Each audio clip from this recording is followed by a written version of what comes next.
আকাশ ও মেঘলা। আকাশ তখন ঢাকার একটি বিশ্ববিদ্যালয়ে লেদার ইঞ্জিনিয়ারিং নিয়ে পড়ছে। পড়াশোনার চাপ, ল্যাব, অ্যাসাইনমেন্ট সব মিলিয়ে তার জীবনটা ছিল খুবই ব্যস্ত। তবু দিনের শেষে তার একটা অভ্যাস ছিল, ডায়েরি লেখা। নিজের অনুভূতি, স্বপ্ন আর না বলা কথাগুলো সে কাগজের পাতায় তুলে রাখত। অন্যদিকে মেঘলা ছিল এক ছোট্ট শহরের মেয়ে। সামনে তার এইচএসসি পরীক্ষা। বই, খাতা আর কোচিং নিয়েই কেটে যেত দিন।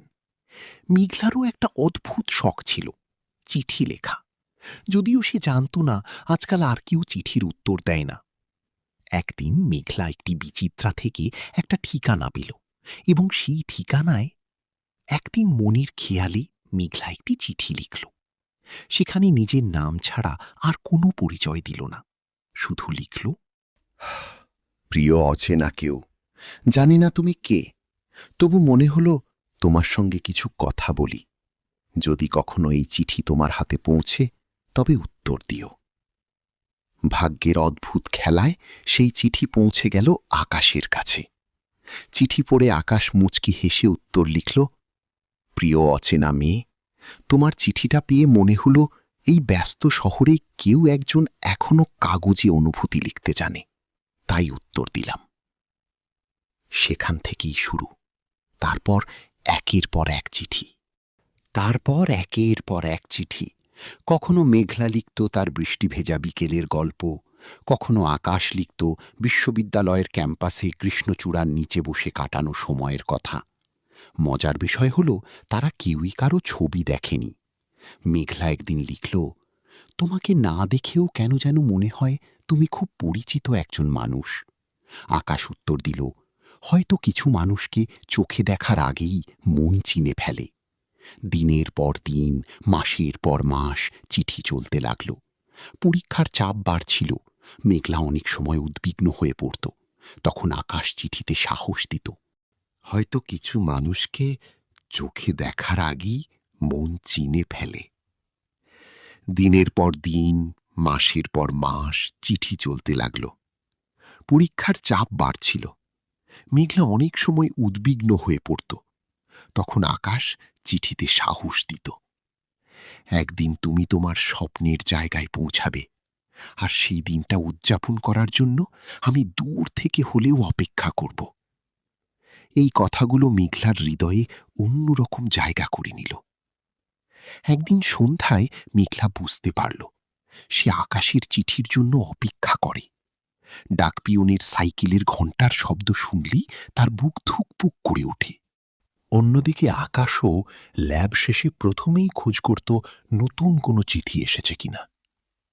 এক বর্ষার দিনে আকাশ লিখল, মেঘলা, একটা কথা বলবো? বলো। আমি জানি না ভালোবাসা কাকে বলে, কিন্তু তোমার চিঠি না পেলে দিনটা অসম্পূর্ণ লাগে। চিঠি পড়ে মেঘলার গাল লাল হয়ে উঠল। অনেকক্ষণ পরে সে উত্তর লিখল, তাহলে হয়তো আমিও তোমাকে ভালোবেসে ফেলেছি। সেই প্রথম তাদের প্রেমের স্বীকারোক্তি। তবুও তারা দেখা করল না, কারণ দুজনেই বিশ্বাস করত সম্পর্কের সৌন্দর্য শুধু মুখে নয়, মনের পরিচয়ে। অবশেষে মেঘলার এইচএসসি পরীক্ষা শেষ হল। আকাশ লিখল, এতদিন শুধু চিঠিতে কথা হলো, এবার কি দেখা করা যায়? মেঘলা অনেকক্ষণ ভেবে উত্তর দিল, হ্যাঁ, এবার দেখা হোক। দিন ঠিক হল, ঢাকার রমনা পার্কে। আকাশের হাতে থাকবে নীল মলাটের একটি বই, আর মেঘলার চুলে থাকবে সাদা শিউলি ফুল। সেদিন সকাল থেকেই আকাশের বুকের ভেতর অদ্ভুত উত্তেজনা। পার্কের এক কোণে দাঁড়িয়ে সে অপেক্ষা করছিল। হঠাৎ দেখতে পেল সাদা শাড়ি পরা এক মেয়ে ধীরে ধীরে এগিয়ে আসছে, তার খোঁপায় গোঁজা শিউলি ফুল। মেয়েটিও দূর থেকে নীল মলাটের বই হাতে একজন ছেলেকে দেখে থমকে দাঁড়াল। কয়েক মুহূর্তের জন্য সময় যেন থেমে গেল। এতদিনের হাজার হাজার শব্দ, শত শত চিঠি, অগণিত অনুভূতি সব কিছু এসে জমা হল সেই এক মুহূর্তে। মেঘলা মৃদু হেসে বলল,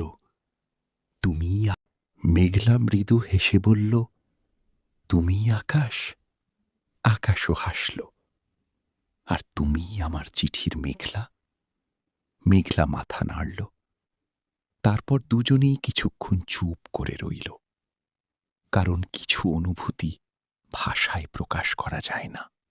আকাশ আস্তে করে বলল, জানো, আমি ভাবতাম তোমাকে প্রথম দেখলে অনেক কথা বলবো। তাহলে বলছো না কেন? কারণ তোমাকে দেখে মনে হচ্ছে আমার সব চিঠির ভাষা হারিয়ে গেছে। মেঘলা হেসে ফেলল। সেই হাসিতে যেন একসঙ্গে ফুটে উঠল সমস্ত শিউলি ফুল, সমস্ত বর্ষার গান, আর সমস্ত অপেক্ষার সৌন্দর্য। সেদিন বিকেলে রমনা পার্কের পথ ধরে পাশাপাশি হাঁটতে হাঁটতে তারা বুঝতে পারল, সব প্রেমের শুরু চোখের দেখা থেকে হয় না। কিছু প্রেম শুরু হয় কাগজের পাতায় লেখা কয়েকটি সাধারণ শব্দ থেকে, আর সেই শব্দগুলোই একদিন হয়ে ওঠে জীবনের সবচেয়ে সুন্দর ভালোবাসার গল্প।